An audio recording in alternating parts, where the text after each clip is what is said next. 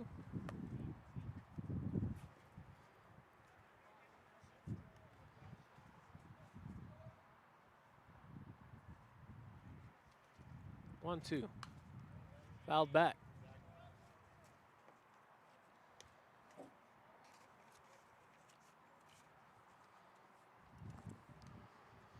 Thank you, Connor.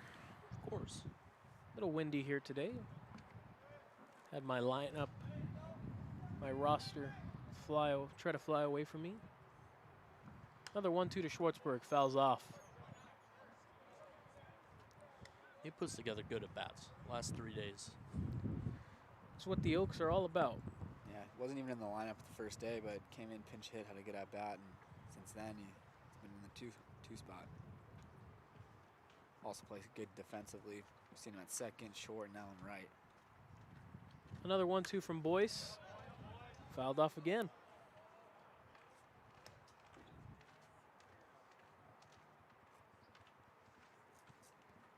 That's in the Oaks DNA. Never give up on an at-bat. Keep working counts deep. Eventually you'll get a pitch that you can drive somewhere.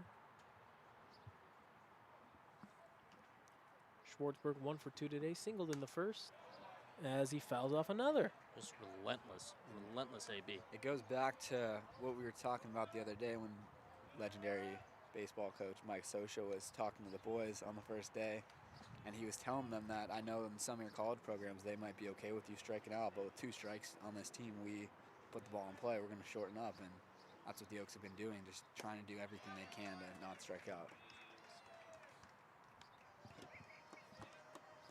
I don't think I need to tell you what just happened there after Josh brought that up. High fastball. Schwartzberg goes down swinging. Ball looked a little out of the zone, but with 2 strikes, Schwartzberg looking to foul off another pitch. Boyce's first out recorded is a swinging strikeout, and they'll bring up Max Aude. Aude goes after the first pitch, lines it foul, out of play. Down the right field line. Another guy that's been fun to watch this first weekend at the plate. 3 hits in his first game, including an extra base hit, and even this past game just taking a walk and then also ripping a big single for an RBI. And that ball misses up. Doday 1 for 2 today. Grounded into a double play in the first. Singled in the third. Ball misses low. 2-1. He's just got a pretty swing. Yeah, he's always had that presence in the box and always had that swing. Played with him growing up, and it's just been the same left-handed power stroke. Very disciplined hitter. Fouls one off, out of play. Count runs to 2-2. Just something about lefties. So you have a very aesthetically pleasing swing. Why is that, you think, Connor? I mean, there's another good swing right there. Just lefties, it's just nice and easy. It doesn't look like they're swinging too hard, and then it just jumps off the bat for some reason. I don't understand. Like Griffey's swing was like that. Oh, just gorgeous, and it just jumped off. 2-2 to Doday. Goes the other way for a base knock easily. He'll make an aggressive turn around first. Baldwin gets there quickly, and Doday retreats back to first. That was a classy swing. Another really good at bat from Aude. Falls behind a 2-strike count, fouls off some pitches, and then takes what was given to him, pitch on the outside of the plate, and he goes the other way with it, hit where the defense isn't. Dylan Jackson now up, looking for his first hit of the ball game. 0 for 2 in his first 2 at-bats. Boyce out of the stretch now. Jackson goes out to the first pitch. Oh, Holy. Safe. Runner is safe at second. That looked like it hurt Confusing really what bad. happened there.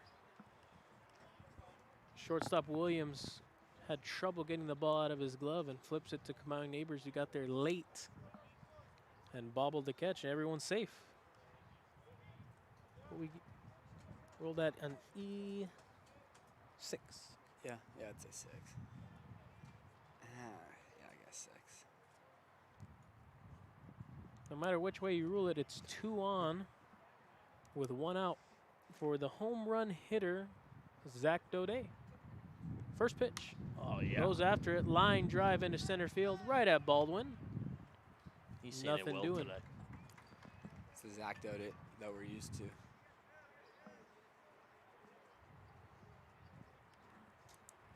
So it'll be up to Eli Paton to get the lead back for the Oaks. Designated hitter number 20, Eli Paton.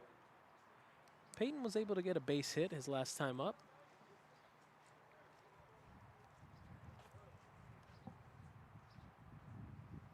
Line drive single. Looking to do the same off of Boyce. Boyce steps off the rubber, resets.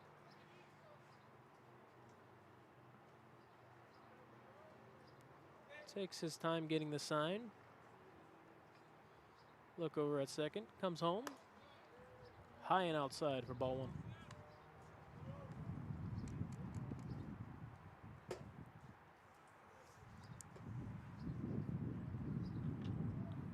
Peyton looking to get his first RBI of the summer.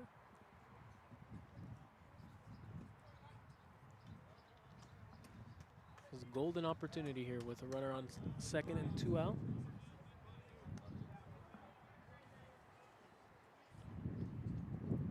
He's ahead of the count, 2-0. As he's wearing 2-0, number 20. Eli Paton at a Grand Canyon University. 2-0 is high. 3-0 now.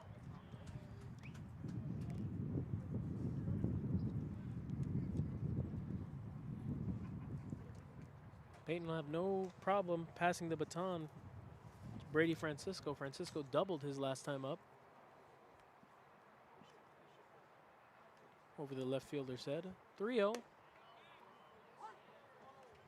Payne thought it was ball 4. As he was walking to first, was told to come back by the umpire.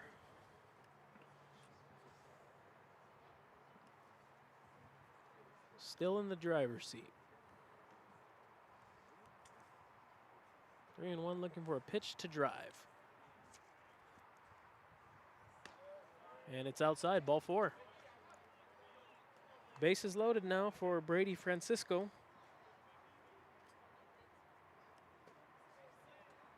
Coming to the plate for the Oaks, the catcher number 8, Brady Francisco. We mentioned Francisco hit a ball over the left fielder's head last time up. Right. Seems like an eternity ago, but it was only the last inning. He goes out to the first pitch. It's shot over to the second baseman, Neighbors. Neighbors has it, makes the easy throw over to first to retire the side. Halfway home here in Compton, California, and the score is knotted up 4 apiece. We'll come back for the bottom of the 5th.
We're back.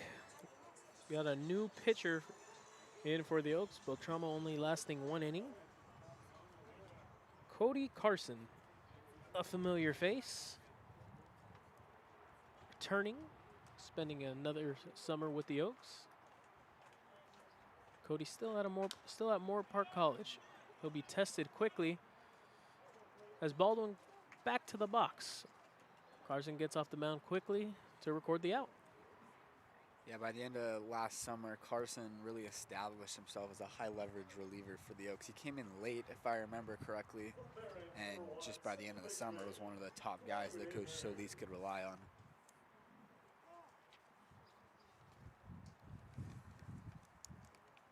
And that'll bring up the leadoff man, Kamau Neighbors.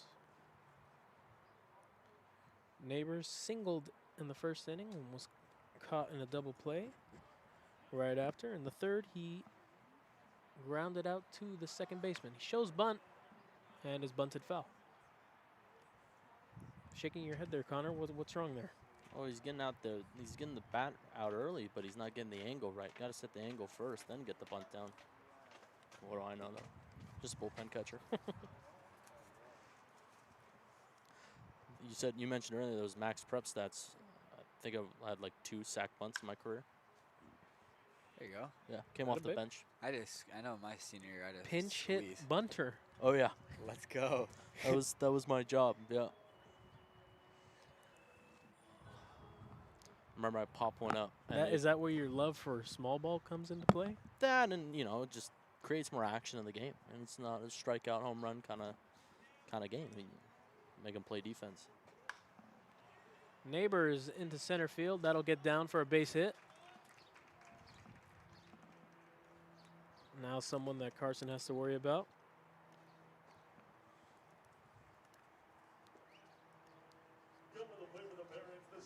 Neighbors best described as one of those pesky players. Not a guy you like to play against, but a guy you should love to have on your team. Just a fast guy, stays in the mind of the pitcher. Can't forget about him, because if you do, he'll end up in scoring position.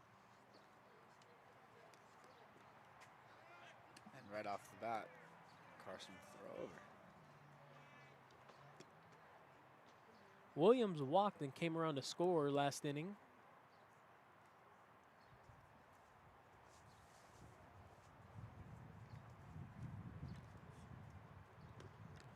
Carson comes home, breaking ball, stays outside. Tried to enter that back door.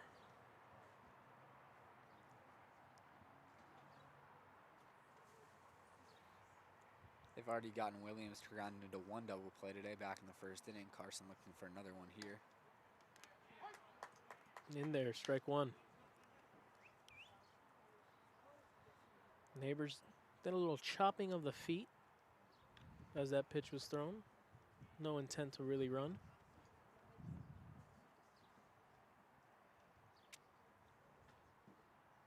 The 1-1 to Williams. Flied into center field. Carrillo drifting back, he's under it. Squeezes it for out number 1. Out number 2, I'm sorry.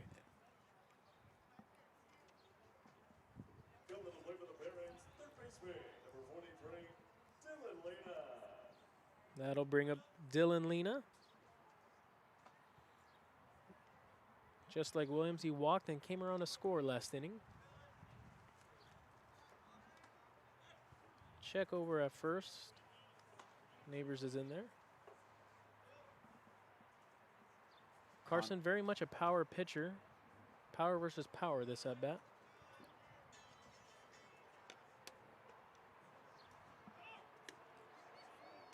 Neighbors again shuffling the feet.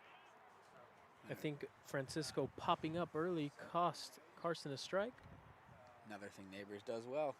Got his hitter a ball instead of a strike.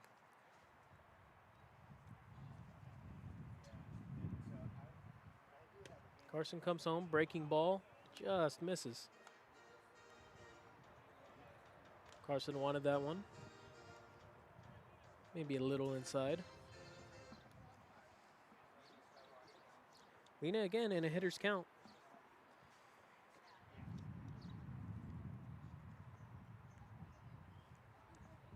The 2-0 in the dirt. Ball 3. You gotta think he's got the green light here. We've already seen him take all the way on one 3-0 pitch. I'd be surprised if he does it again, especially, you know, that was down 4-1. This is a 4-4 ball game. This middle, or wherever he Certainly likes going to it. be sitting dead red on a fastball. Yeah. Oh, spikes that 3. right in front of the home plate. That'll be a 4-pitch walk for Lena. Back-to-back innings with a walk. And that'll bring up Mark Anthony Hernandez. Hernandez lined out center field his last time up. Coming to play with the Berries, number 16, first baseman, Mark Anthony Hernandez. What's the latest post on social media there, Connor? I did a little score update as we went into the top of the 5th, just saying it's a tie ball game. I did put Doday's homer up there, so if you want to give that a look-see. It's a quality call by you too. Connor, is there anything social media-wise that you're looking to try to do this summer? I'm thinking, you know, we have a lot of long bus rides, so I think bus ride content, especially on the way to a game, especially early on, you know, you kind of still loose, and then you kind of lock in later.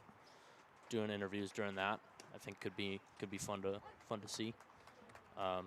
Thinking like Sunday conversation with like Caleb Presley kind of stuff, or it's just kind of loose and funny. But you know, really highlighting the guys' personalities and letting them shine, not just as players but as people too. Powerful stuff. It sounds like it'll be a fun social media. The 1-1 in there, strike 2. Hernandez a little frustrated with the umpire. Didn't think that Francisco earned that strike call. It popped out of the glove. A little dirt in the eye of Francisco as well. Take a quick pause. Umpire very sympathetic of the situation. Sure, he's dealt with the same in the past. What a guy.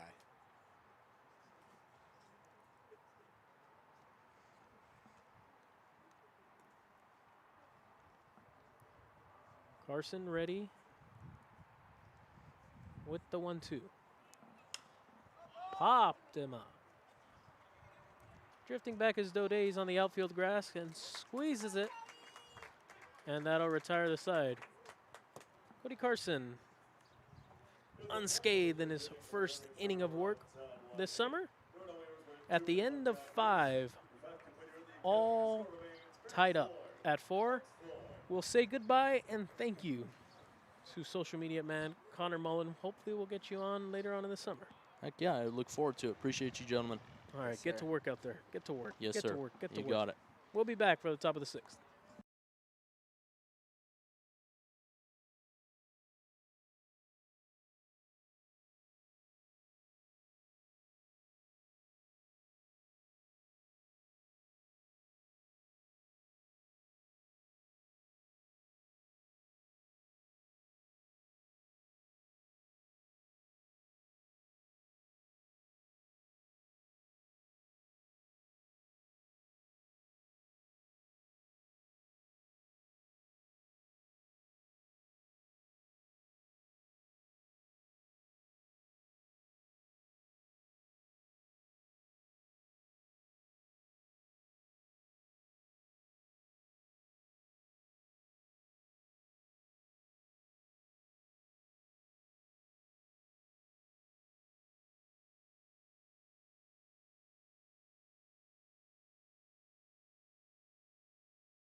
We are back for the top of the 6th inning.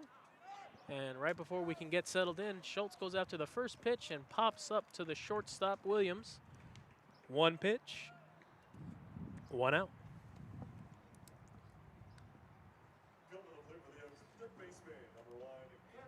We got a bit of a treat for you.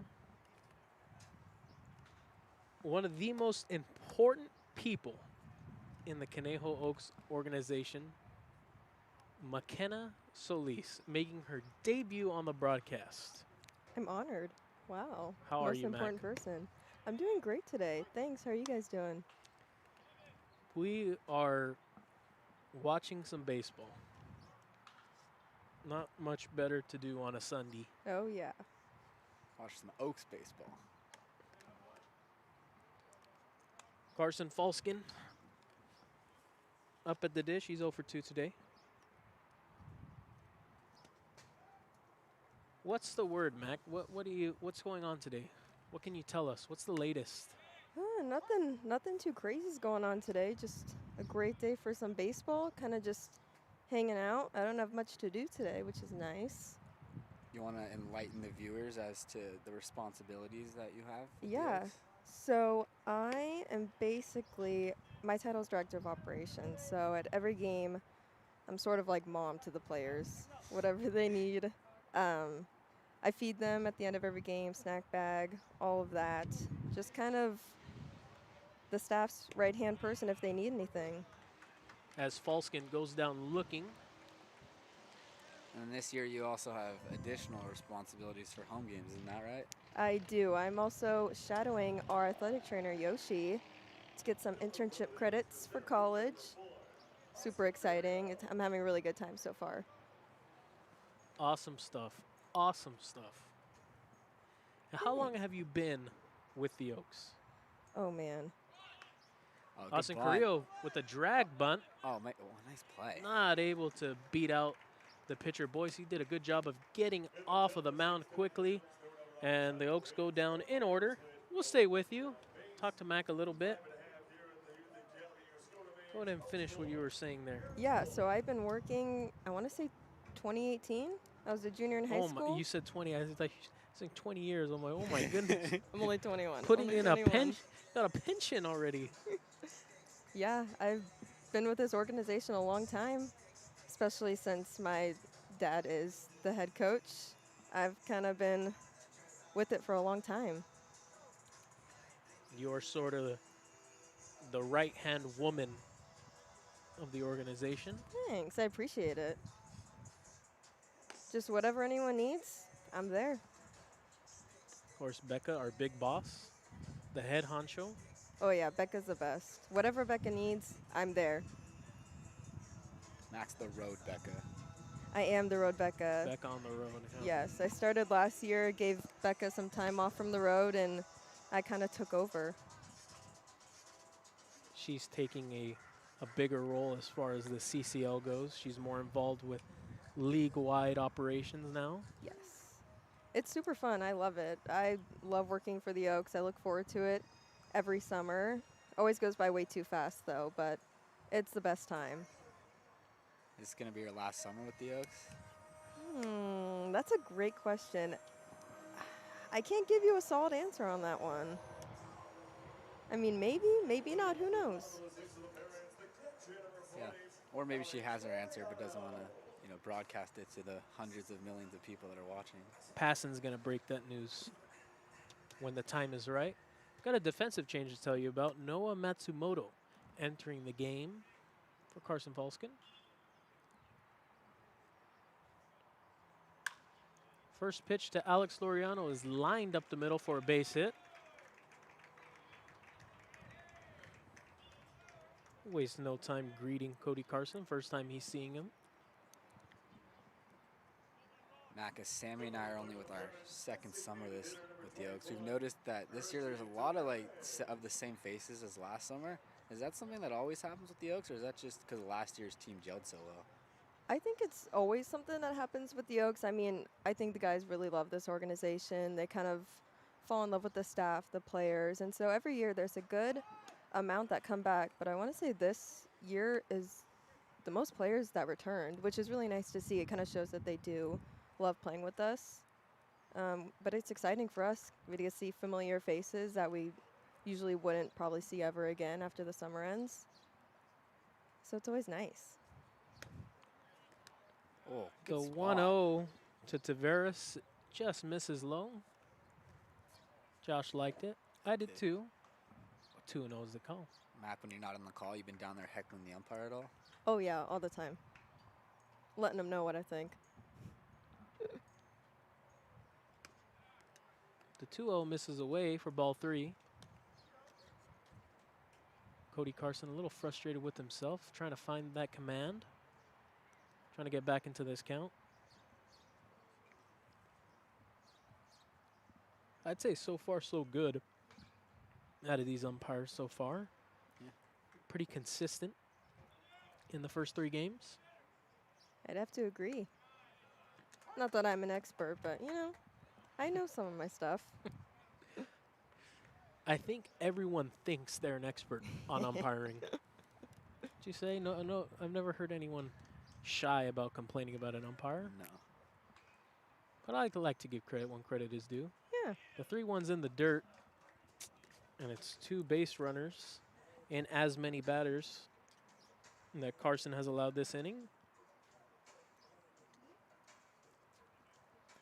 That'll bring up Jacob Klinowski.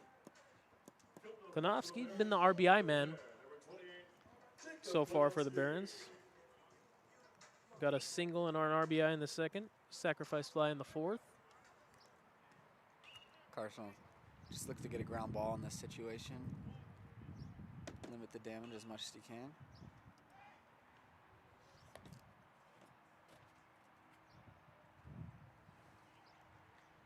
Our guests had to step away, taking an important call. Duty calls. See, she does Always busy. does everything for us. Probably whoever's Squeezing delivering time into her busy schedule to talk to us, but probably, more important things. probably the food that's getting delivered. Could be. First pitch to Klinowski's in the dirt. Lays off. Got Subway coming in today. Maybe this Subway driver got lost. This isn't an easy place to get to. The field itself? The field itself, no. Definitely not. Definitely got to know your way around here.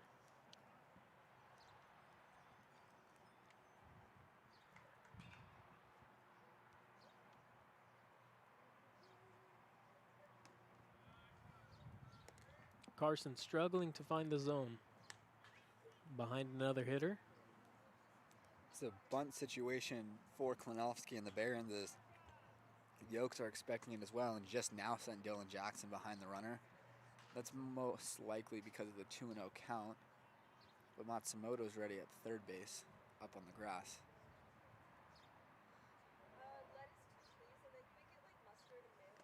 Yes, he did. Klinowski goes. A little undisciplined there. Ball was in the dirt. Not able to hold up his swing. 2-1. Pitching coach Scott Radinsky looking a little anxious on the steps of the dugout. Encouraging his pitcher from the dugout. With Jackson so far back, if Klinowski gets a bunt down to first base right here, he'd be able to run. Oh. Double play ball for Zach Doday. 6-4-3. Just what Cody Carson needed to get back on track. A double play ball. That records 2 outs. Carson looking to get through another inning unscathed. It'll be up to Aaron Greenfield to get the game going. Carson looking to keep this ball game tied. See if Coach Kenny Landreau has a conversation with Klinowski. Up there with first and second, nobody out. First he swings at a 2-0 breaking ball in the dirt and then grounds into a double play. Definitely not what you were looking for if you're the Barons. First pitch to Greenfield, swung on and missed.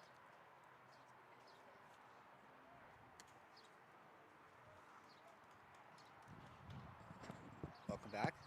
Thanks. Sorry to step away and Busy call. yeah. Important call. Whoa. working on those Subway orders for the guys after the game. Subway mess up.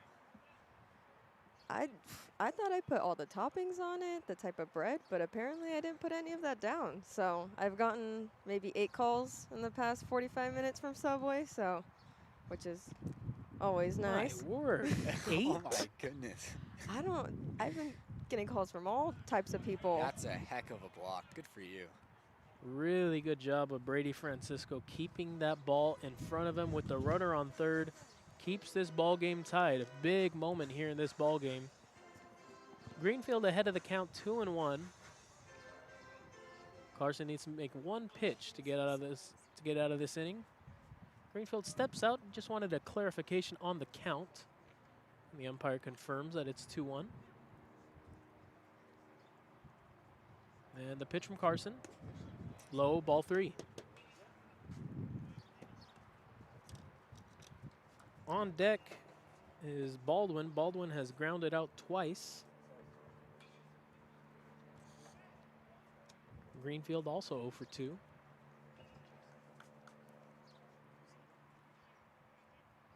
The 3-1, just low. No, strike 2. And the count runs full. Very late call again. Late call, late call. Yeah, you agree, Mac? Oh, yeah, I totally agree with that one. The payoff pitch from Cody Carson. Inside, and the inning continues. See if that's going to prompt a mound visit. Maybe not even a mound visit. Is it going to prompt a pitching change? Coach Dave Solis making his way to the mound. And as Josh says, we'll most likely see a pitching change here, as very rarely does Dave visit the mound and not bring the hook with him. Mac, if you were out there, what would you be saying to Cody Carson? You know, hard to say. You know, I do like to make the joke that whenever everyone gathers in on the mound, that they're talking about what kind of snacks that they have in their bag. It's like Bull Durham. Talking about what you gonna have for dinner after. Yeah. Are you gonna get a special treat after, maybe? You think Dave was asking what they want on their Subway sandwiches? Maybe not that, but maybe something like that. Well, Coach Dave chooses to leave Carson on the mound. Definitely just some words of encouragement. Maybe an idea of how to attack Baldwin here. Carson will remain in the ball game. Trying to get out of it. First pitch to Baldwin. In there. No. Good spot. Must have been just outside. Don't have a great angle here, so can't confirm if it was outside. But it looked good from here. 1-0. Francisco, the throw over. Oh. Got him on the top of the head. A Wow. great tag by Zach Doday. And another runner cut down, stealing from Brady Francisco. Bails out his pitcher. You seem to like that one Excellent a lot, defense. Mac. Excellent defense to keep this ball game tied. Barron's coach, Kenny Landreau, is going to go out there and have a word with the base umpire. Didn't agree with that call. He's asking his runner if he was safe. His runner says, well, of course, coach, of course I am. And umpire is explaining to Coach Kenny Landreau what exactly he saw. Personally, Coach I thought not he was making safe. Coach not making a big stink about it. You know, just letting him know that, in his opinion, that call was missed. But the ball game remains tied as we head into the final third, the home stretch, the championship rounds of this ball game. We'll be back. Top 7 coming up.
special We are guest back has for the departed. top of the 7th.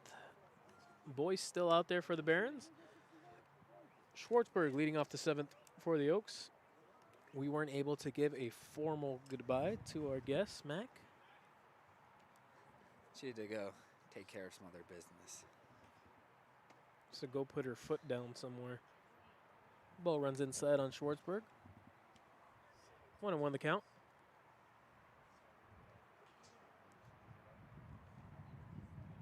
Oaks looking to get back in front of this ball game. Ball's outside, 2-1. 3-0, I'm sorry.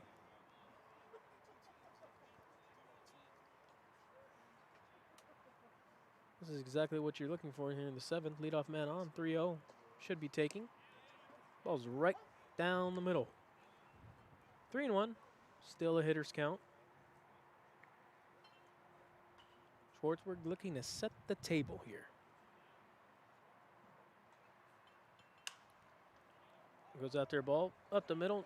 Nice diving stop by Williams, but his tumbling will allow Schwartzberg to reach first with a single. Sounded like that bat broke on that swing. It did. An inspection from Dylan Jackson. Looking like he's confirming it.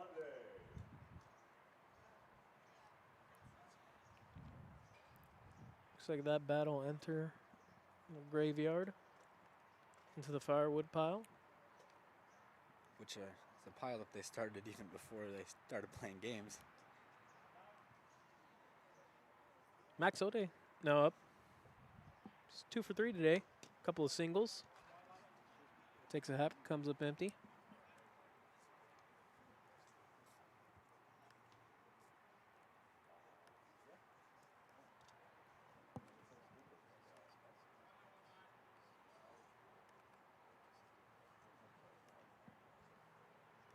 The 0-1. Swung on, tipped by Aude, and he's in an 0-2 hole. Part of the order here for the Oaks. Aude, Jackson, and Doday's in the hole. Just the part of the lineup you want for the Oaks to take this lead back. Boyce set up the hip. Schwartzberg off and running on the pitch. Aude had to protect himself in a 2-strike count, fouls it off. Of course, with 2 strikes, he has to swing right there, but Schwartzberg easily will steal second base. This Boyce was very slow to home on that pitch.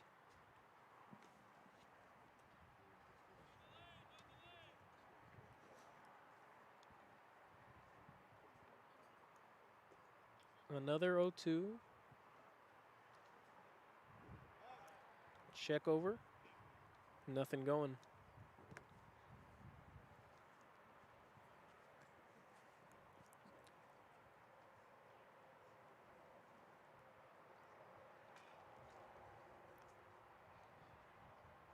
Can feel everyone on the edge of their seats now. Here in the clutch innings. Schwartzberg takes his lead off at first. Boyce ready to come home with another 0-2. Taking his time. The pitch. Lined into center field. Right at Baldwin. Makes the catch.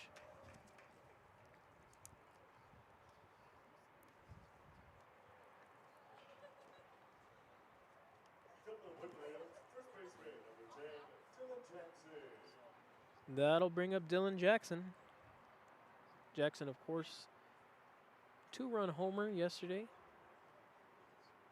Big home run.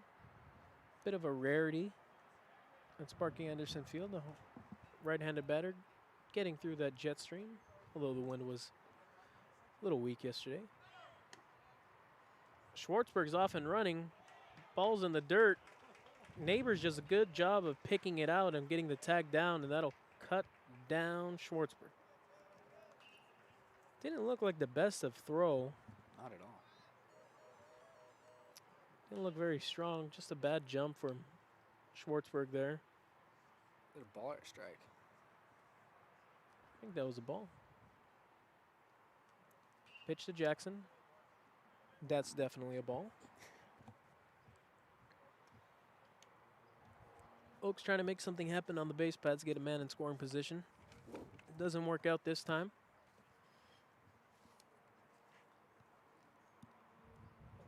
Pitch to Jackson. That ball is low. 3-0 the count.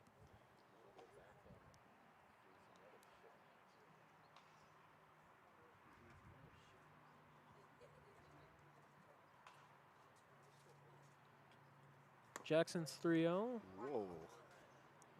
And that's the third time we've seen that today. 3-0 count.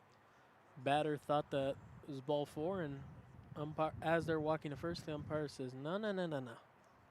Get back over here. 3-1.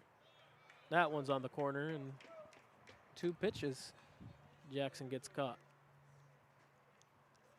Couldn't tell if that was a strike or not, but the 3-0 pitch was definitely high.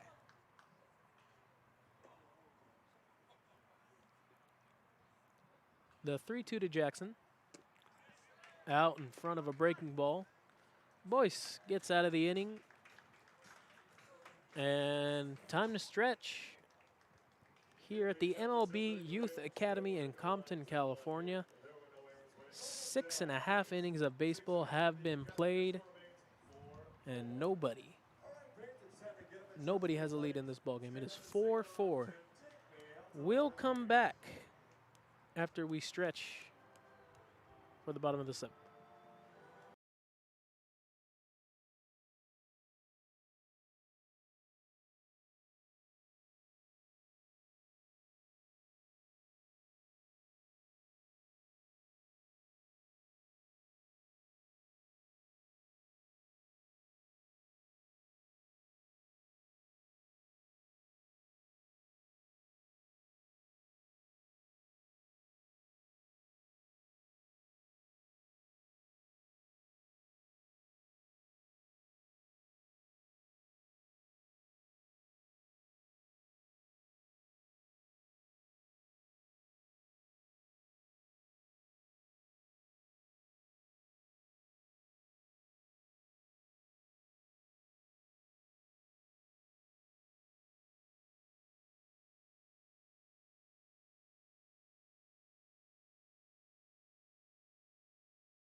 We are back.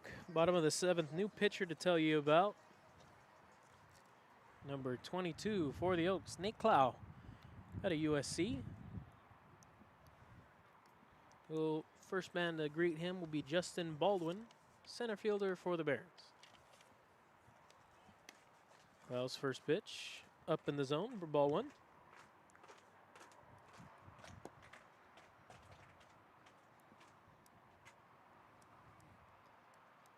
The 6th ended with a caught stealing for the Barons, so the 2nd time of the ball game. Baldwin got to restart his at bat. Count is even at 1-1. That was a really great tag on that caught stealing by Zach Doday. as the throw took him up the line a little bit, and it was high, but he was able to get a quick snap tag down on the helmet, I believe, of the base runner. Breaking ball in the dirt. 2-1 now.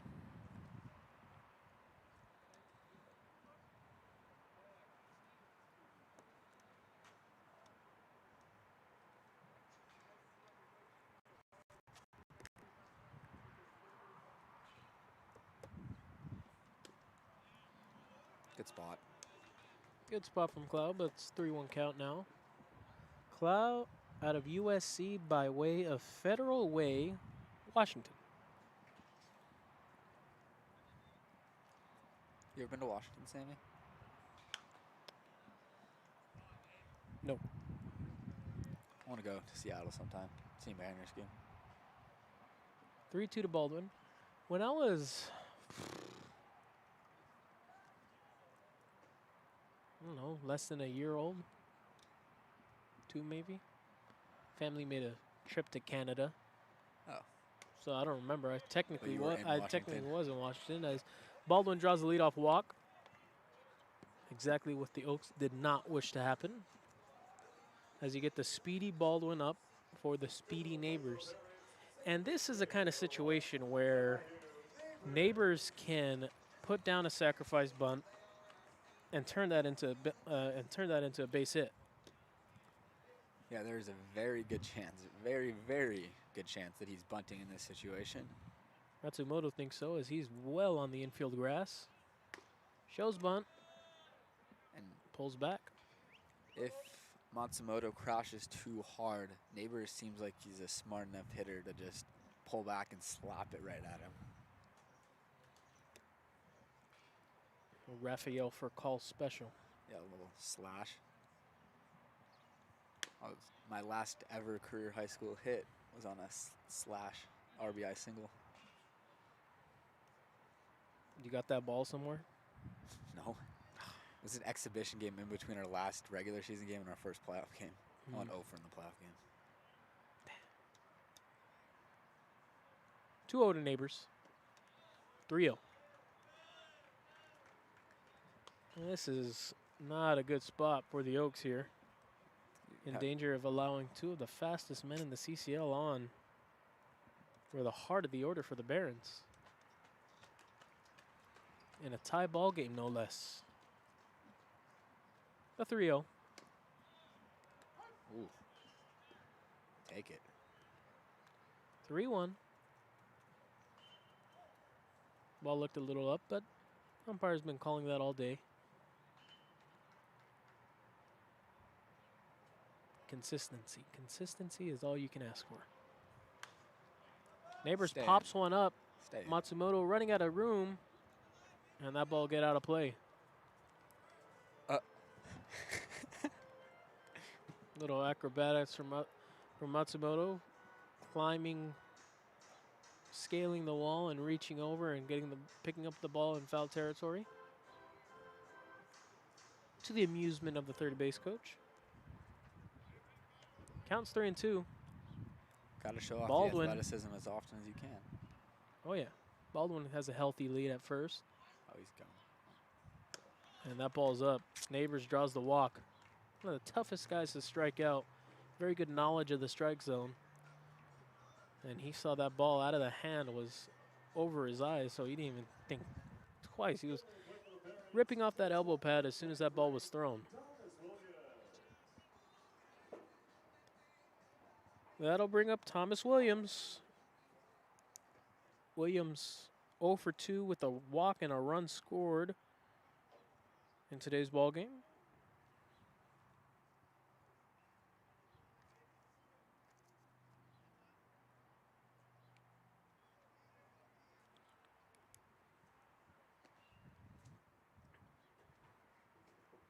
Cloud ready. Williams shows bunt, but pulls it back immediately for ball 1. And it looks like Zach Creighton has gotten up and started to get loose in the Oaks bullpen. As Claw's gotten into a bit of trouble here. Now in a bit of a sticky situation. Two speedsters, speed demons, road runners on the base paths right now. Ball in the gap, scoring 2 easily. Williams shows bunt, pulls it back again. Cloud not able to find the strike zone. Pretty consistently the same miss. Been up in the zone, above the zone. Just got to get on top of his pitches. This is a smart mound visit here from Francisco. Just let him reset.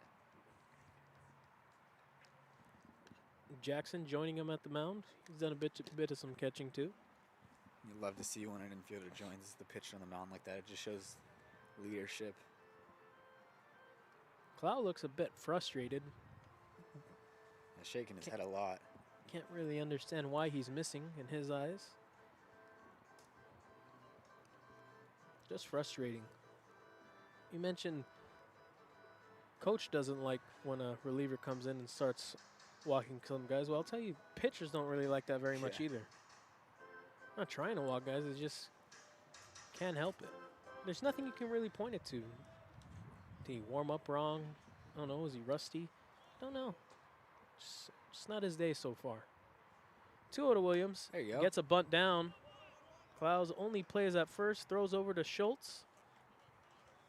Schultz doing a good job of covering the bag on the bunt. But the table is set. 2 runners in scoring position for Dylan Lena. Very surprised after 6 straight balls that they still had Williams squaring around there. I'm not surprised they had him squaring. I thought it was going to be another fake. I'm surprised they let him go with that. And then here's a dangerous hitter now with Lena. You could think of potentially putting him on to load the bases, but with Clow being a little bit wild today, it's a little risky.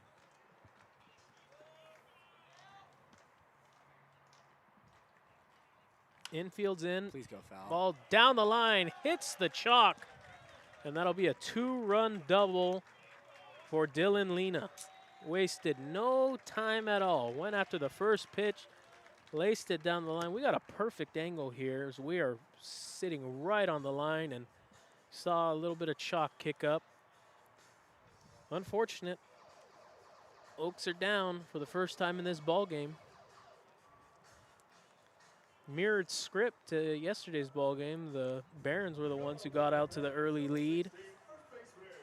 Game was tied and they got back on top, and just the opposite today. Oaks leading for the majority of this ball game, then ball game was tied and Barons get out to the late lead. Still 6 outs though for the Oaks to work with, and as we saw yesterday, they can erase a deficit pretty quickly. Ooh. Inside. Keeping Mark Anthony Hernandez honest. We'll Crowding him a bit.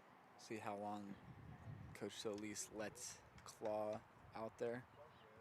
Doesn't want to burn him out in his first relief appearance. Good height on that fastball now for Clow. 1-1.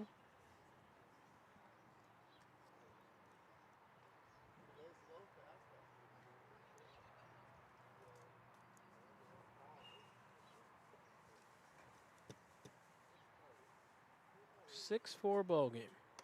The 1-1 is high.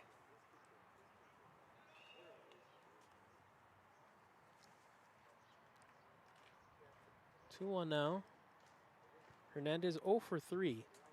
Last time up was that pop-up that got caught in the sun. Dylan Jackson couldn't find it, but Schultz had his back, made a nice running and diving catch to end the inning. Cloud gets a strike at the knees, 2-2. It was a good tight breaking ball there. Try to replicate that pitch.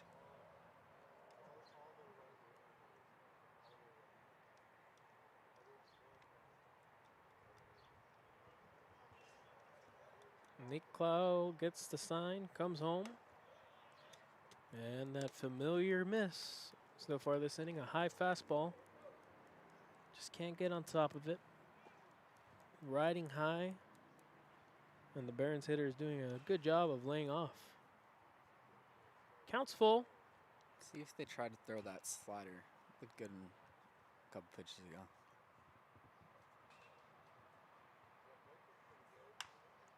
Hernandez puts a ball in play. It's a base hit in front of the left fielder Aude. Lena, not the fleetest of foot, stays at third. And runners on the corners for Alex Laureano. Time is called, and Coach Dave Solis makes the motion to the bullpen. That'll end the day for Nate Clow, only able to get one out on the sacrifice bunt by Williams. 2 earned runs, and he's still responsible for 2 on the base pass right now.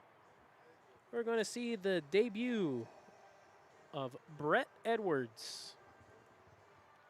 The bullpen is undecided to where he's going to go to school. He's a Santa Monica native.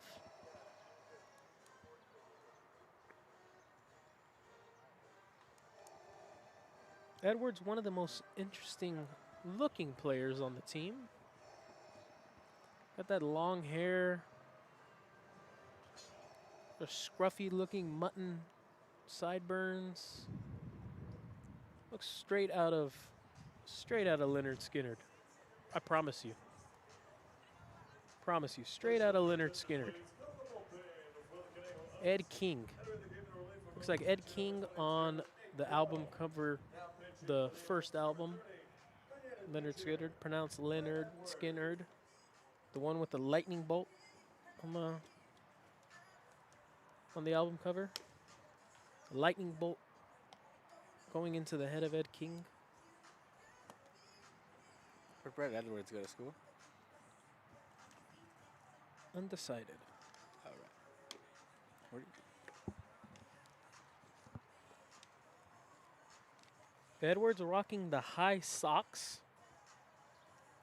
6'5", 220. He's a unit. 6'5". Maybe the pants just don't go down low enough, huh, Josh?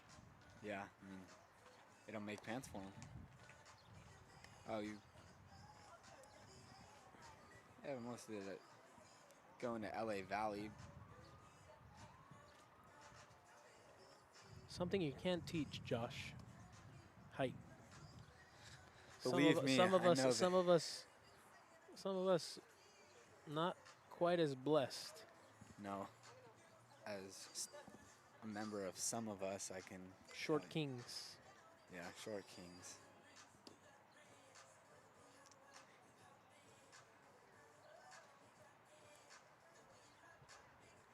How tall is he, Edwards? 6'5". Oh, cool. He's got me by a full foot almost. That's fun. I hope that I don't ever have to post-game interview him, and I'll literally look like a little kid.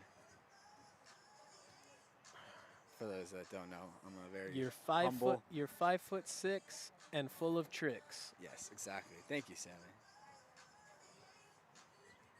A wise man told me that. Mucho Morales. My hometown. Good man. Very wise. One who first endowed me with that phrase. 5'6", full of tricks. We're ready to go. Laureano in the dish, on the dish. First pitch in on the hands, able to lay off. One ground ball, and Edwards is out of this inning, limiting the damage. That's a pop-up. Schultz getting under it. Lena not even tagging. Yeah, no chance there. Good job of Edwards getting a quick out. Just got to keep it close for this dangerous Oaks lineup. Not wanting to let the lead drift out too far, but keep it within a couple runs, one swing away. A bloop and a blast in this situation, but the Barons still looking to tack on a couple more with runners at the corners and 2 away. That'll bring up the designated hitter, Christian Taveras.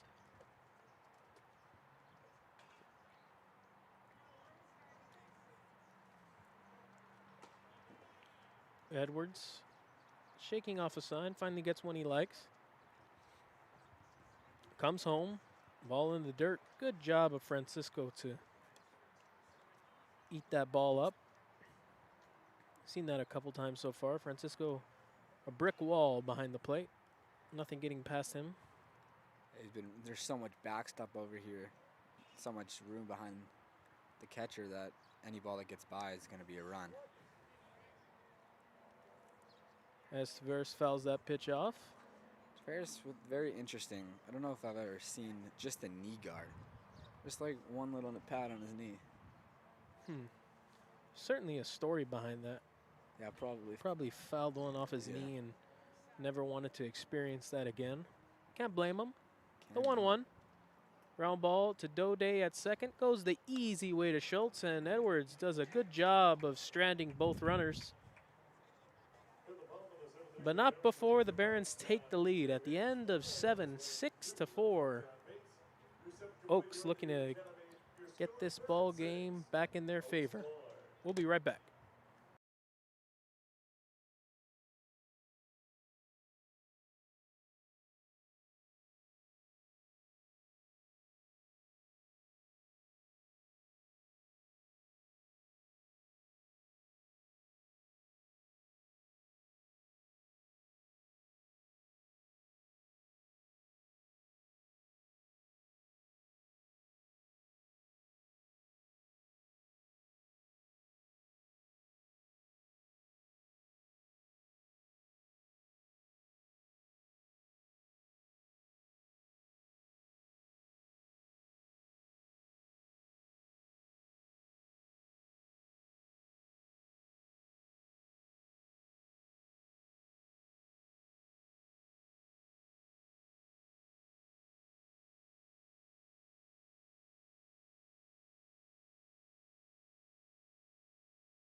New pitcher to tell you about for the Barons, number 15, Charles Acker. Big lefty out of East LA College. He'll be greeted by Zach Doday. Zach has a home run in today's ball game. Also reached on an error and came around to score. Stolen base to his credit as well. First pitch from Acker. Fastball catches the top of the zone. Zach letting the umpire know that he thought it was up. But as we mentioned before, this umpire is calling those balls up in the zone, not giving the ones low. Yeah, that's all we ask for is consistency, and he's been calling it a strike all day. The 0-1. Doday goes after it. Stay that fair. ball's hooking. Foul. That would have been his second home run of the ball game.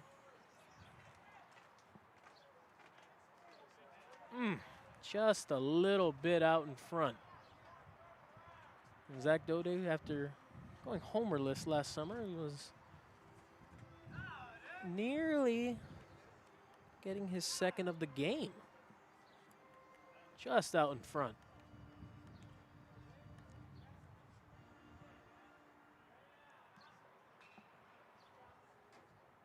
sure Acker will be very careful now. He's ahead of the count 0-2. Breaking ball. Just outside. Tried to come in that back door again. Wasn't. They just won't let him get in that back door. Door was locked.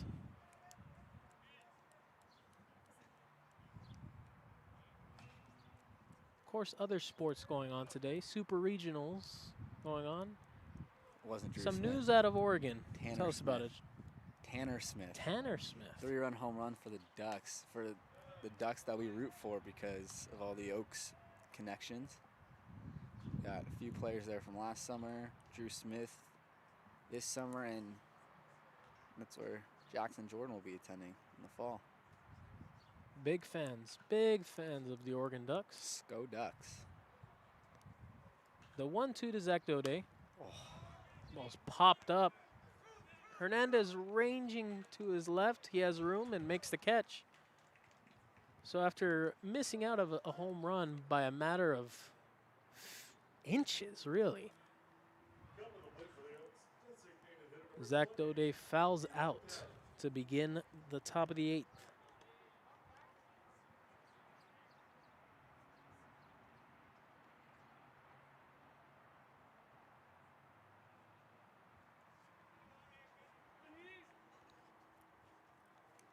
That'll bring up Eli Paton. Paton got a single back in the 4th. Takes the first pitch up.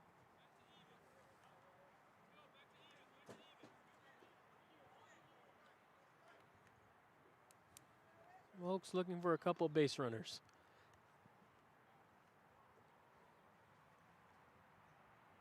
Acker trying to limit the base runners. Ball's inside. 2-0.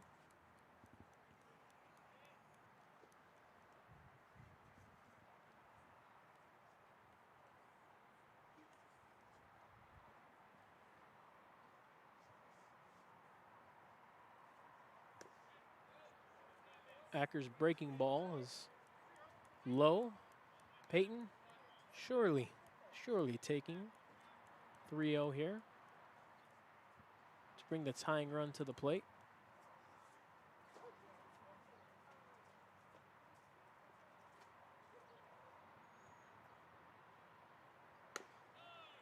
Inside, and it's a 4-pitch walk for Eli Paton. Acker not going out of the windup with nobody on. Pitching exclusively out of the stretch. And that'll bring up Brady Francisco. Francisco, if you remember, doubled back in the 4th. And we'll see a pinch runner for Eli Paton. Pinch running for Paton is number 11, Sean Blandino. And that'll prompt a mound visit by Barron's coach, Kenny Landro. Blandino, he's got a set of wheels on him. He has played center field, first 2 games for the Oaks. Getting the day off today, and it's going to be a pitching change. Wow. Oh, the Barons. Tight leash. So 2 batters. 2 batters. Guess there's no Acker, 3-batter limit in the Acker CCL. faces. And a quick hook. Coach Landro must have saw something he didn't like in that 4-pitch walk and doesn't want to take any risks. We'll take a quick break and we'll tell you all about the new pitcher coming in.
We are back.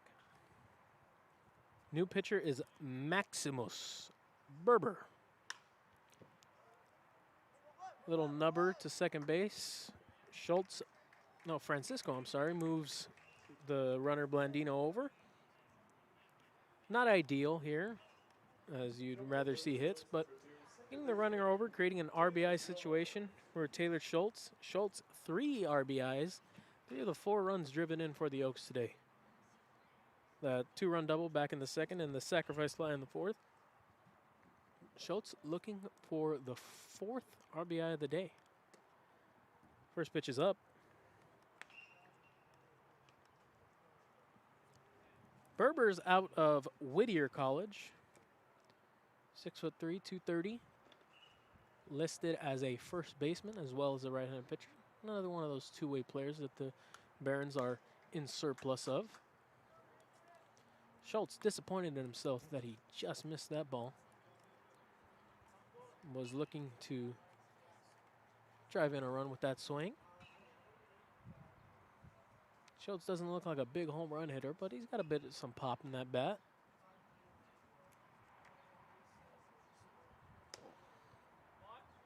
Berber, 2 pitches now that have been balls out of the hand, above the head of Schultz.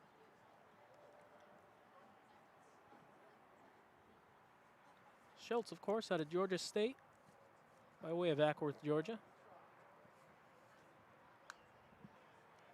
Late on that pitch, fouls it back.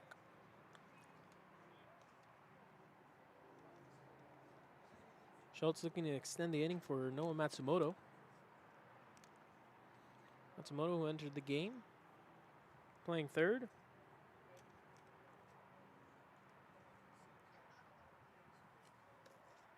Ball into the dirt. Laureano can't find it. Blandino advances to third. And now a wild pitch will cut the lead down to 1. It's a full count. I haven't seen much of that from either of these catchers today. They've been pretty sure-handed behind the plate. Not very many wild pitches. Yeah, the one just squirted away. Not able to find it. The 3-2. Low, ball 4.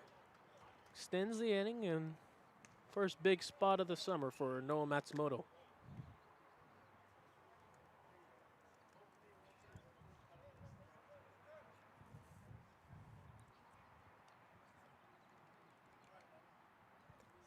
Matsumoto plays his ball at Cal Lutheran University.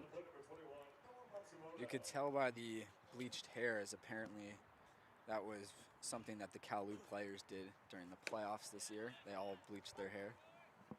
Matsumoto takes a first pitch strike. Third base coach Parker Hindle putting the signs on. Maybe got a first and third play going here for the Oaks. Pitch, and Matsumoto's in an 0-2 hole. He is not happy with himself that he took that pitch. We saw his instant reaction of regret taking that pitch for a strike. Yeah, we've seen some big home runs in this ballpark. That could have maybe been a go-ahead home run. Matsumoto outside, 1-2.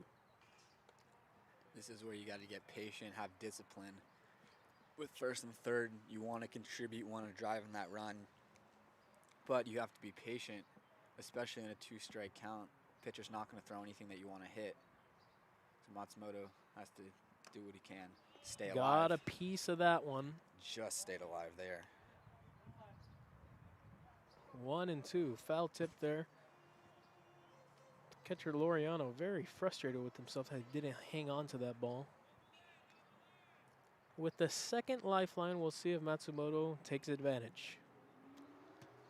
Berber look over at first, comes home, Ooh. fouled off. You got to make him come set. Not sure if he paused there.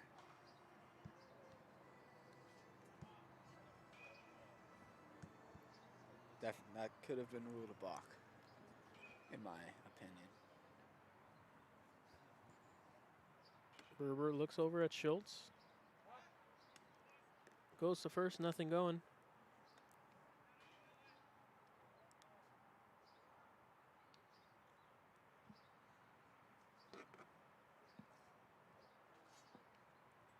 2 on, 2 out, and a 2-run ball game.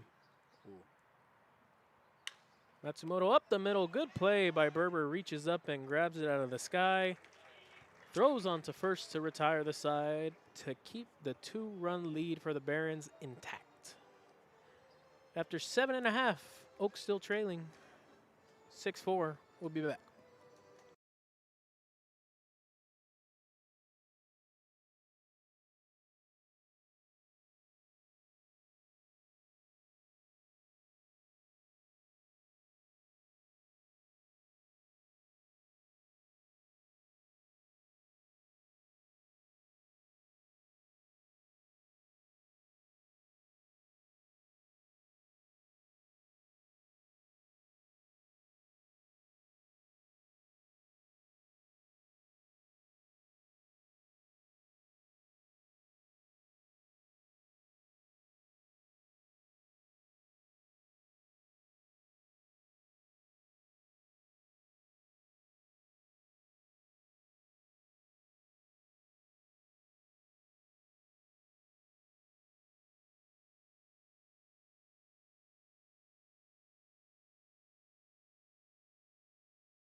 We are back. Bottom 8. New pitcher for the Oaks. Jackson Jordan, Big Red. The newest Oregon Duck. Be going to school there after a couple years at Moore Park. Let's see what the score of the Oregon game is. Looks like it's 3-1 Ducks over Oral Roberts. For those of you interested in the LSU Kentucky game, that's a 1-1 ball game, bottom of the 2nd inning. Big day in college baseball. A lot of teams trying to punch their ticket to Omaha. First batter Jordan's facing is Jacob Klinowski. Hacks at the first pitch. Fouls it back. Jordan had one of the best springs for any pitchers on the Oaks. Had a sub-2 ERA, 8 saves, I believe. He certainly earned that commitment to Oregon. We really saw him improve last summer. Just kept getting better and better throughout the summer. Yeah. And then he really worked that into his spring season. Which is exactly what you want to see here. Yep, exactly what we're about. Klinowski hits a lazy fly ball to center field. Carrillo is there.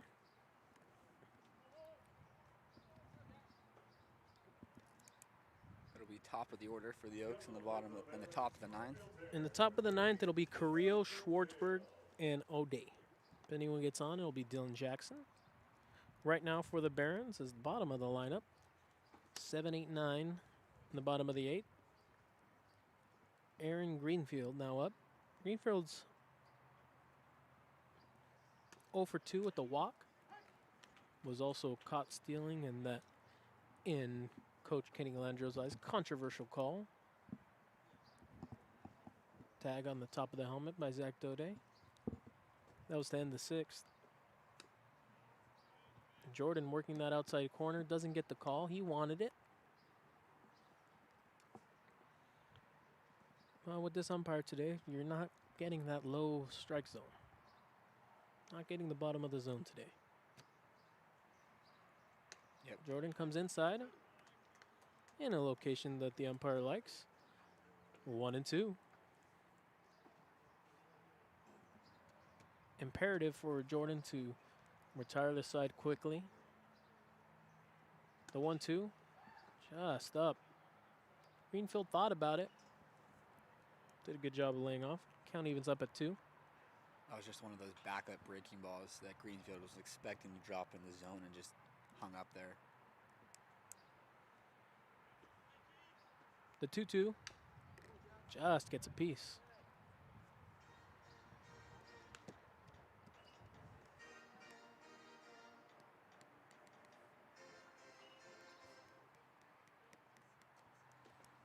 Organist still working hard here in the bottom of the 8th. Yeah, organist really put in the work here. Apparently Mac doesn't like the organ though. That's what I was told before the game. Count runs full. Time is on the field as maybe there's a ball in play. Yeah, there's baseball in right field. Scott Radinsky picks it up. That's player Scott Radinsky, not coach. Looks like there's a left-hander warming up in the pen. 3-2 from Jordan. Swung on and missed. Greenfield comes up empty. Jordan gets his first strikeout.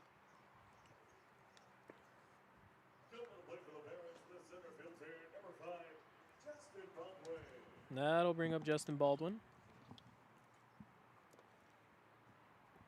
Baldwin walked and came around to score in the 7th by way of Dylan Lena's 2-run double. That gave the Barons the lead. Yep, good spot. Right at the knees for strike 1.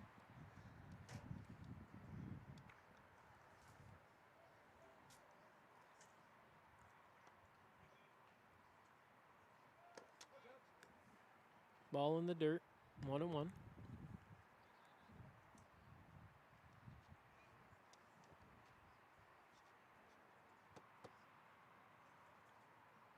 Jackson Jordan out of the stretch, no windup. In on the hands, muscles it out, doesn't get out of the reach of Zach Doday, and that'll retire the side. A 1-2-3 inning for Jackson Jordan, keeping the Oaks in the ball game. Top of the 9th coming up, last chance for romance.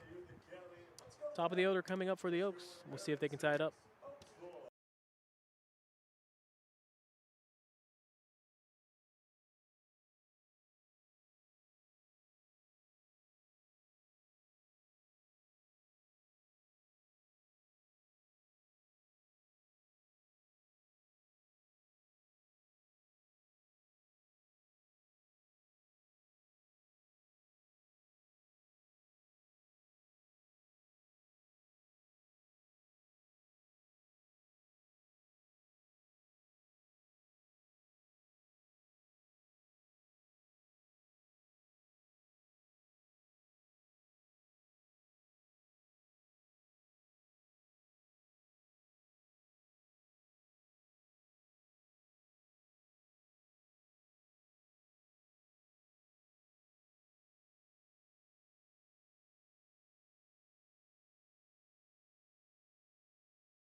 Top of the 9th, Austin Carrillo leading off.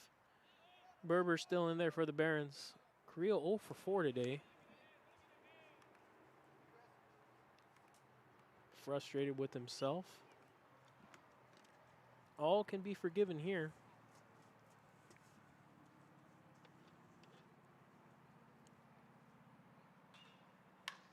Yep. As he lines a ball into center field, base hit. go. That's one that I would have loved to have the exit velocity on. Yeah, we'll call that a 96, Yeah, I was gonna say 95, 97, 95, yeah, 95, maybe. 96. Connor, what are we thinking? Zach Schwartzberg now up. Carrillo gets his first hit of the ball game. Good wheels, but no need to do anything, as his run doesn't mean much, as Schwartzberg is a tying run. Ooh, that ball's down, and hasn't been calling that all day. Unfortunate, we'll say. Saw Brendan Durfee with the bat in his hand and his batting gloves on, his elbow guard on. Maybe we'll see him pinch hit. Berber comes home. Low 1-1. That was the same pitch as the last one. The only difference was the catcher didn't stick it. Caught it low.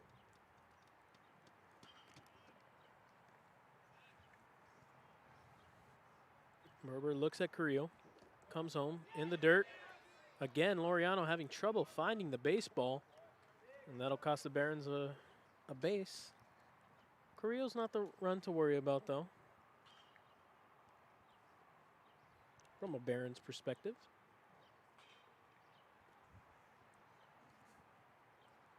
Each of these wild pitches that have gone by Laureano haven't even scooted that far away. He just hasn't been able to find them, and that's where the dugout and the pitcher comes in. After a ball gets by the catcher, the pitcher should be pointing immediately to let his catcher know where it is.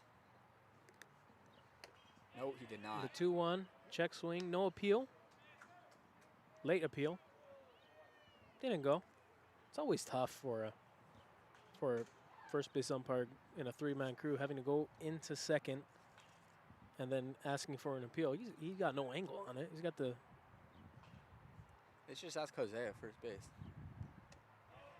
That ball dips out of the zone, and the first two runners of the ninth are on for the Oaks. Tying run on base. Max Aude coming up to the plate. Aude 2 for 4. Looking to turn this ball game on its head. If this was maybe 6 other guys in the lineup, you'd give him a bunt sign, but with Aude, who's got power for days, he'll be swinging away most likely.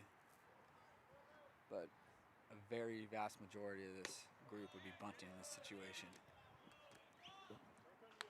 All Berber can do there is smile, as he thought he got the zone. Thing is, it's probably a ball, but he just called it a strike a few pitches ago, so you can understand the frustration. 1-0, in Bloop. on the hands, Bloop. blooper. Ball getting down, unable to make the catch is Klinowski, and the bases are loaded. Bases full of Oaks. Nobody out. Klinowski looking up to the sky, asking for help. Why couldn't you help me out there? Just out of the reach on the diving attempt. The bases are loaded for Dylan Jackson. That's now 2 3-hit days for Aude in his 3 games as an Oak. Pretty solid start, I'd say. I don't know what else you'd call it. Pitching visit, mound visit. Sammy, just like you alluded to earlier, in the hole right now, instead of Eli Paton, Brendan Durfee's got a helmet on and his bat ready, so most likely he'll be hitting after Zach Doday.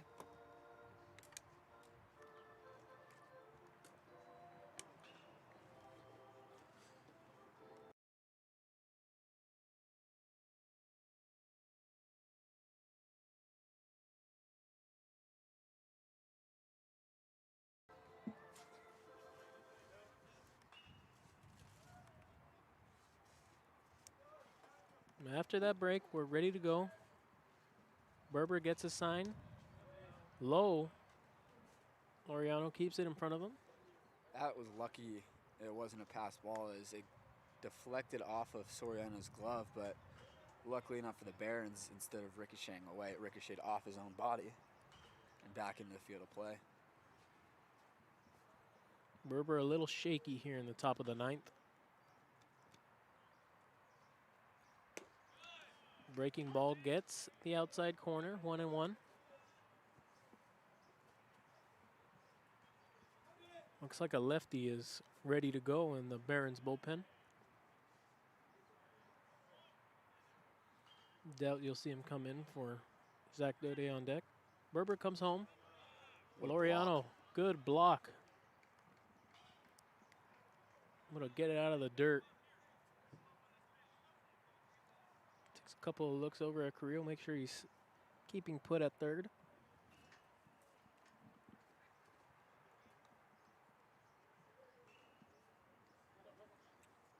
Two balls, one strike, nobody out, 3 men on. Get through. 2-1 to Jackson, gets through. Carrillo scores easily. Schwartzberg gets held up at third by third base coach Parker Hindle. The bases are still loaded, but it's a 1-run ball game with Zach Doday coming up. Just keep the line moving, station to station. No need to make the first out at home. No need. Nope. And with that lefty ready, like you said, Sammy, this will be Doday, and then they'll most likely switch pitchers for Durfee.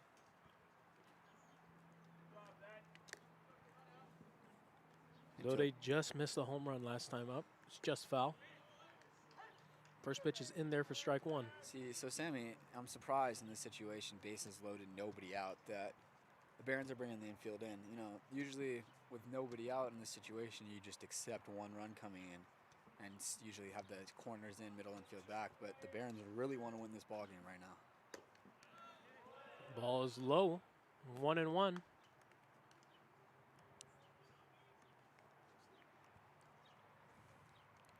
So any hard hit baseball on the ground is most likely getting through unless it's right at one of the infielders. And also, Zach looking for a fly ball here, just trying to get the tying run in.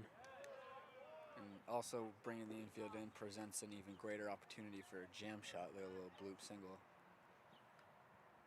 A la Luis Gonzalez, Exactly. Game 7. Yep, exactly. Was a little bit of a bigger moment than this. I'd say so. 2-1 to Zach Doday. Ooh. Oh. Thought about going after, but that ball just off the plate, according to the home plate umpire. 3-1 now for Doday. He is in the driver's seat. Ball 4 ties this ball game, folks.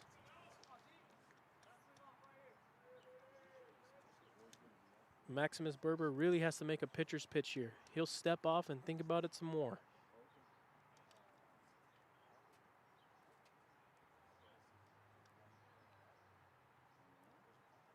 Back on the mound.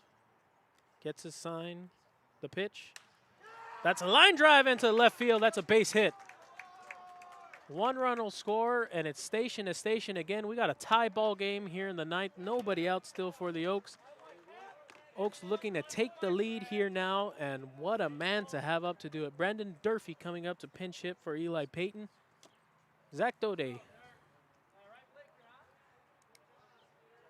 Base hit and an RBI to tie the game up. Clutch at bats here from the Oaks.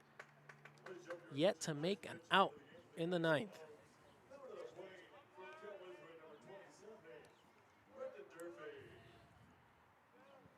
Maximus Berber really struggling out here in the top of the 9th. These are the hardest outs to get.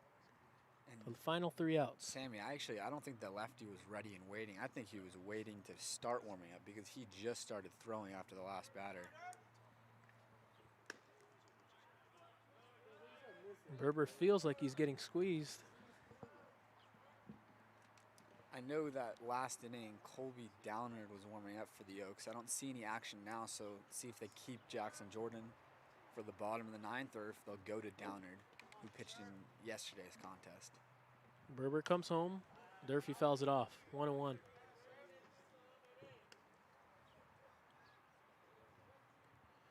Brendan Durfee looking to elevate baseball here.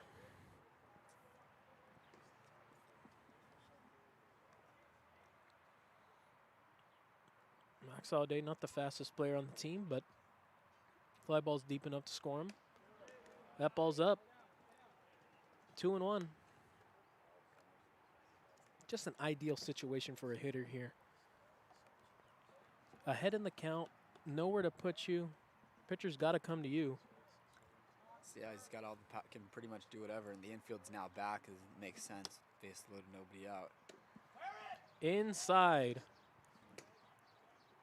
Listen, Carrillo yelling at Brendan Durfee, telling him to wear it. I heard that. Here it is. This is the pitch for Berber. This is as scary as it gets. You have to throw a strike. You just have to. You can't walk in. But the Oaks have one of their best hitters up at the plate. The 3-1 to Durfee.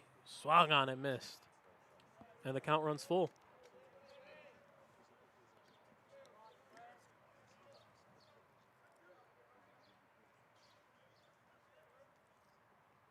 The walls are closing in on Maximus Berber.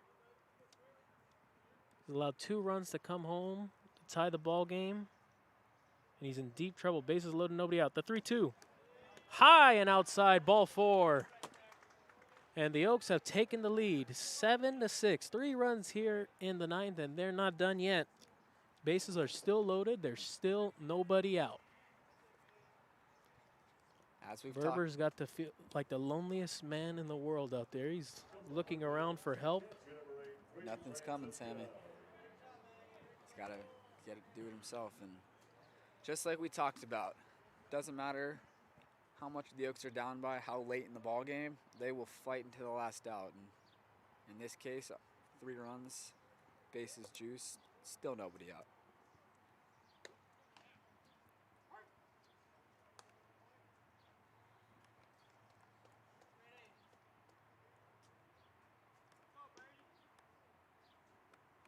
Strike 1 to Brady Francisco.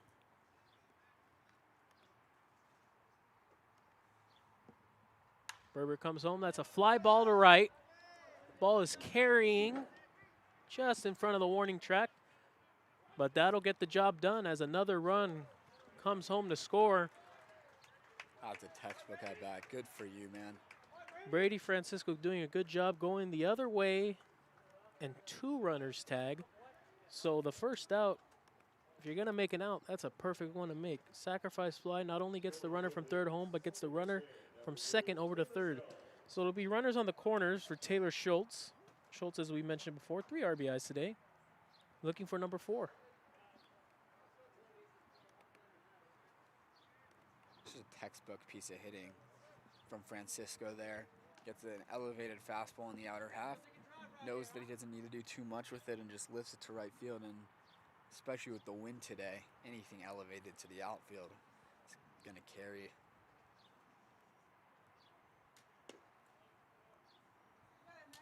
First pitch misses.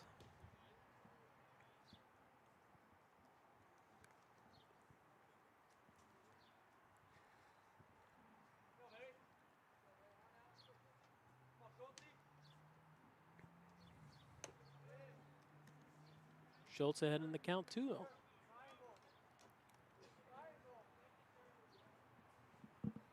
Now you wonder if the decision to take out Charles Acker, with only 2 batters, has come back to bite the Barons on the backside.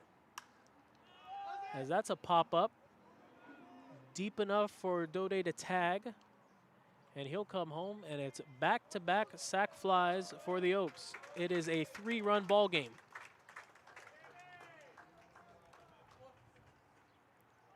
Second sac fly of the game for Taylor Schultz. And here comes Kenny Landreau.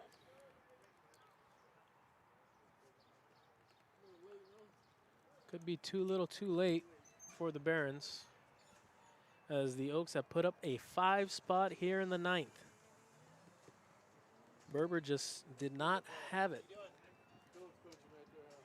Didn't have the minerals to get through the 9th.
We're back. New pitcher is Jimmy Welcher. Noah Matsumoto up for his second at bat of the ball game, and he goes after the first pitch, pops it up on the infield. The second baseman, Kamayo Neighbors, is there, and that'll retire the side, but not before 5 runs come across for the Oaks. The Oaks turn this ball game on its head, a complete 180 from just a few moments ago. 5 runs in the 9th, and the Oaks are now ahead 9-6. We'll be back for the bottom of the 9th. Jackson Jordan staying on the mound for the Oaks.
Defensively, moving over from right field, now playing at third base, number 23, Zachary Schwartzberg.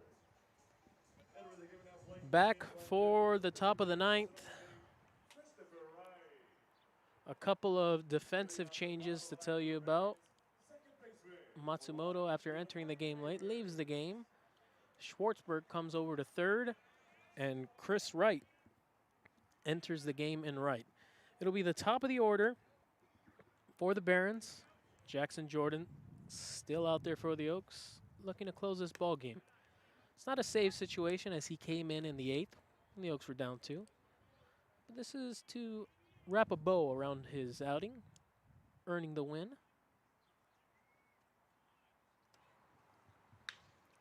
Neighbors with a blooper, hangs up a little bit for Aude, and he's there to make the play. Oof. 2 pitches, 1 out. That's just great coaching right there, knowing the scouting report of Neighbors. Likes to slap the ball the other way. Normally that dropped, but Aude was playing as shallow as we've seen him, knowing that the potential of that could happen. He was able to make the play pretty routinely. Thomas Williams now at the plate for the Barons. Jordan out of the stretch. The pitch, just high.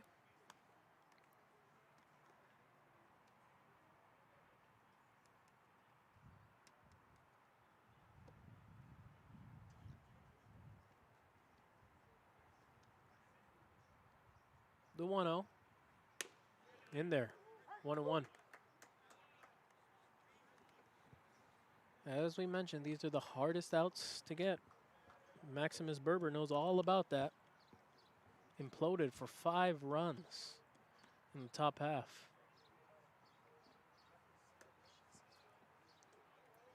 Ball's in the dirt, 2-1 now.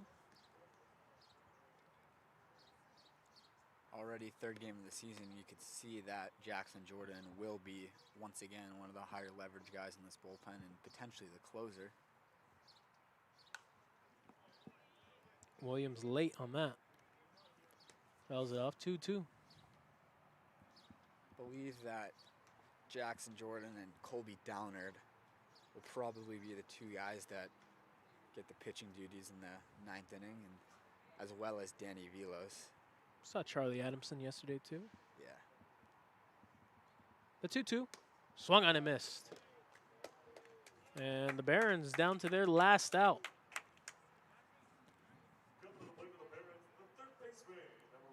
And Jackson Jordan looking to make it 2 perfect innings for his outing, earning the win. Dylan Lena, the last chance for the Barons.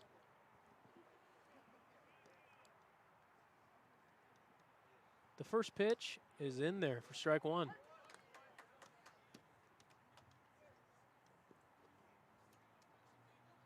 Barron's having a really tough time picking up Jordan.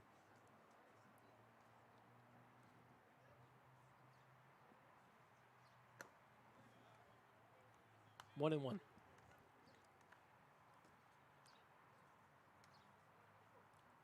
Love watching Jackson Jordan pitch. He's a guy that I just have so much confidence in him when he's on the mound, and you can see that he has confidence in himself too, which definitely makes him a better pitcher. Breaking ball backed up on Jordan. Ran inside. 2-1. One pitch away from getting out of here with a win. Swung on and missed, and the Barons are down to their last strike. Of course, we've got the off day tomorrow. Be back in action at home on Tuesday. 2-2 to Dylan Lena from Jackson Jordan. Swung on and missed. And the Oaks come from behind in the ninth, an offensive explosion. 5 runs to take this game away from the Barons. Oaks win 9-6. Jackson Jordan, your winning pitcher. Our player of the game, Taylor Schultz. Went only 2 official at-bats, a double, a walk, 2 sac flies, 4 RBIs in total, and of course, a couple of great defensive plays. But that'll do it. Oaks win 9-6. For Josh Mechanick, our guest, Connor Mullen, McKenna Solis, Austin Gregory, of course, here with us in spirit, as with Cameron Deck, of course. I'm Sammy Holladay, signing off. See you guys on Tuesday.